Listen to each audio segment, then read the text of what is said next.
پینے کو تو پینے کے اندر ارادے کی مضبوطی کو دیکھیے. جب پیتا ہوں تو پیتا ہوں، چاہے اس کے لیے مانگنا ہی کیوں نہیں پڑے، قرض ہی کیوں نہیں لینا پڑے. اگر آج ہم اس طرح مضبوط ارادہ بنا لیں تو ہمارا سارا کام آسان ہو جائے گا. کرنا ہے تو کرنا ہے، ہر حال میں کرنا ہے، اس کے لیے کچھ نہیں دیکھنا ہے نا. چاہے قرض ہی صحیح، پینا ہے تو پینا ہے، فرض نبھانا ہے پینے والا. کیا کہا؟ قرض کی پیتے تھے میں شراب، لیکن سمجھتے تھے کہ ہاں رنگ لائے گی ہماری فاقہ مستی ایک دن. یعنی جو قرض کا زمانہ چل رہا ہے یہ ایک دن رنگ لائے گا. نتیجتاً تنگ دست اور مقروض ہونے لگتے تھے. آمدنی بڑھانے کے لیے مرزا غالب نے لاکھ کوششیں بھی کی. پینشن بڑھوانے کے لیے کمپنی بہادر سے فریاد کرنے فروری 1828 میں کلکتہ تک گئے. اچھا ایک سوال یاد رکھ لیجیے یہاں. مرزا غالب تو یہ آپ کو معلوم ہوگا کہ کس لیے گئے تھے کلکتہ، تو پینشن کے لیے گئے تھے. کمپنی کا نام اپنے کسی گائیڈ میں بھی نہیں دیکھا ہوتا. اس کمپنی کو ذہن رکھ لیجیے. کس کمپنی سے پینشن بڑھوانے گئے تھے؟ کمپنی بہادر. اس کو نوٹ کر لیجیے، کمپنی بہادر، کمپنی بہادر. ریزیڈنٹ اور مہارانی کے یہاں بھی اپیل کی لیکن پینشن نہ بڑھنی تھی اور نہ بڑھی. یوں تو مرزا غالب بہت خلیق اور منکسر مزاج تھے، لیکن آداب مجلس کا حد درجہ خیال رکھتے. جہاں خاطر خواہ عزت نہ ملے وہاں کسی بھی قیمت پر جانا ہرگز پسند نہ کرتے. یہ میں آپ کو بھی بتا دیتا ہوں. اگر جہاں آپ کو لگ رہا ہے کہ نہیں آپ کی عزت بلا وجہ کی جا رہی ہے اور لوگ آپ کو استعمال کر رہے ہیں تو وہاں سے ہٹ جائیے. آپ وہاں سے مائک بند کیجیے. وہاں سے فوراً فرار اختیار کیجیے. تھوڑا لگے گا کہ پریشانی ہے، دقت ہے، تھوڑا ذہنی کشمکش میں مبتلا ہوں گے، لیکن ایمانداری کے ساتھ اگر آپ کو لگ رہا ہے کہ نہیں ہماری عزت ہونی چاہیے اور نہیں ہو رہی ہے یا ہم کو کوئی استعمال کر رہا ہے تو آپ فوراً اپنا دامن بچا لیجیے. وہ کہتے ہیں نا کہ اکیلے رہنا اور بد اخلاق کے ساتھ رہنے سے بہتر ہے، تو وہی بات ہے. ٹھیک ہے. 1842 میں دہلی کالج میں فارسی کی مدرسی کی پیشکش ہوئی. ٹھیک ہے. لیکن ملاقات کے وقت گورنمنٹ سیکریٹری مسٹر ٹامس نے اٹھ کر استقبال نہ کیا تو اسے کسر شان سمجھا اور الٹے پاؤں لوٹ آئے. غالب تھے.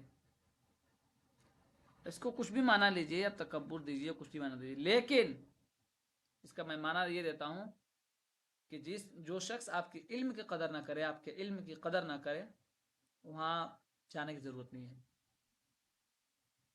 وہاں جانے کی ضرورت نہیں. اور انسان تو راستے پر بھی سو رہے ہیں.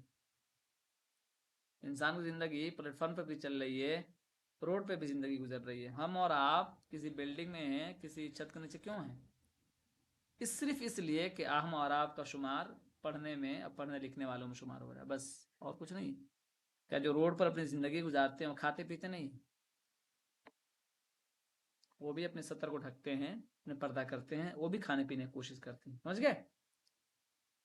آگے جوئے اور شراب کی لت سے جوئے اور شراب کی لت نے غالب کو بار بار ذلیل و خوار کیا، لیکن وہ اس پر قابو نہ پا سکے. چوسر شطرنج کی بازی میں بدک کر کھیلتے تھے. حویلی میں دن رات بھیڑ جمی رہتی. 1847 میں اسی چکر میں پکڑے گئے اور جیل بھی جانا پڑا. ٹھیک ہے. اب تھوڑا سا ہم آگے آتے ہیں. اولاد کا سکھ بھی مرزا نوشا کے نصیب میں نہ تھا. یہ بھی سن لیجیے. ہوئے تو 7 بچے لیکن جیا کوئی نہیں. یاد رکھ لیجیے گا، مرزا غالب کتنے بچے ہوئے تھے؟ 7 بچے ہوئے تھے، لیکن کسی کی زندگی نصیب نہیں ہوئی. کسی کو زندگی نصیب نہیں ہوئی. اپنی اولاد سے مایوسی کے بعد غالب نے زین العابدین عارف کو بیٹا بنا کر اپنی زندگی کی ساری امیدیں ان سے وابستہ کر لیں، مگر عارف کی اچانک موت نے مرزا غالب کی امیدوں کا یہ چراغ بھی گل کر دیا. عارف غالب کی بیگم امراؤ بیگم کے بھانجے تھے. حال ہی لکھتے ہیں، دیکھیے، کہ زین العابدین عارف سے مرزا کو غائب درجے کا تعلق، کچھ قرابت کے سبب اور زیادہ تر اس وجہ سے کہ وہ نہایت خوش فکر اور معنی یاب طبیعت رکھتے تھے، اور باوجود پرگوئی کے نہایت خوشگو تھے، ان کو حد سے زیادہ عزیز رکھتے تھے۔ اسی لیے جب وہ جوان عمر فوت ہو گئے تو مرزا اور ان کی بیوی پر سخت حادثہ گزرا۔ مرزا نے ان کے مرنے پر ایک غزل بطور نوحہ لکھی جو نہایت بلیغ اور دردناک ہے۔ کون سی غزل ہے بتائیے، جو پڑھا بھی آپ نے؟ اس غزل کو آپ نے پڑھا بھی؟ مرثی ہے، عارف کا مرثی ہے۔ کوئی ایک لائن سنائیے، کم سے کم ایک لائن کچھ آ جائے۔ ذہن میں نہیں آ رہا سر، یاد تو ہے۔ شعر ہے نا، یوں جاتے ہوئے کہتے ہو قیامت کو ملیں گے، اس میں ہے یہ کیا خوب قیامت ہے گویا کوئی دن اور۔ چلیے یہ اب کچھ اور چیزیں اس میں آپ کو پڑھنا ہے، بلکہ آپ میں سے کوئی جلدی سے پڑھ لیجئے اس کو، اس پیراگراف کو بھی پڑھ لیجئے۔ کون پڑھے گا؟ پڑھیے آپ میں سے کوئی، جلدی پڑھیے۔ مرزا غالب کی عزم و شخصیت کی تعمیر و تشکیل میں دہلی کا حصہ آگرہ سے کہیں زیادہ ہے، بلکہ سچ تو یہ ہے کہ مرزا نوسہ کو غالب کو بنایا ہی دہلی نے۔ شعر تو بچپن ہی سے کہتے تھے، لیکن دہلی کی علمی و ادبی صحبتوں اور ادب نواز فضا نے اسے نئی رفتار اور جلا بخش دی۔ فکر و احساس کی تمام صورتیں، جذبوں کے تمام رنگ، تخلیقی جلا و نہیں ہے، جلا ہے، جلا، جیم پر زیر۔ جی سر، کہاں پڑھ رہے تھے؟ جلا بخش دی۔ فکر و احساس کی تمام صورتیں، جذبوں کے تمام رنگ، تخلیقی فنکاری کے ساتھ شعری ڈھانچوں میں ڈھلنے لگے۔ مرزا نے پہلے اسد اور پھر غالب تخلص اختیار کیا، اور دیکھتے ہی دیکھتے غالب ادبی منظر نامے پر غالب آ گئے۔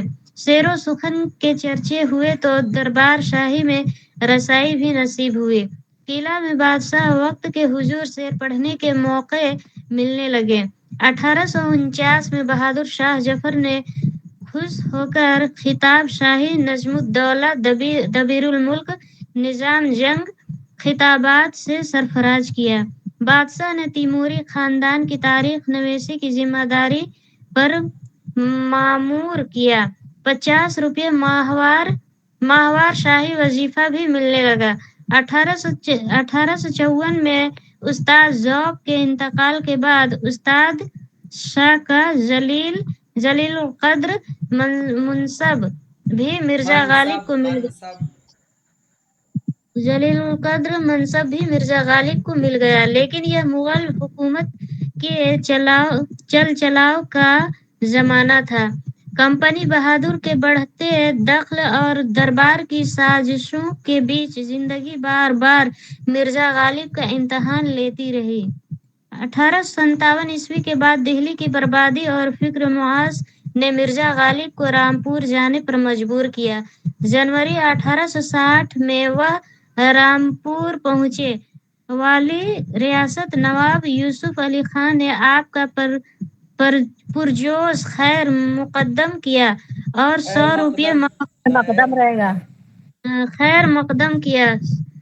100 روپے ماہوار وظیفہ پر دربار سے وابستہ کر لیا، مگر یہاں بھی جی نہ لگا اور آخرکار دہلی لوٹ آئے۔ کافی تک و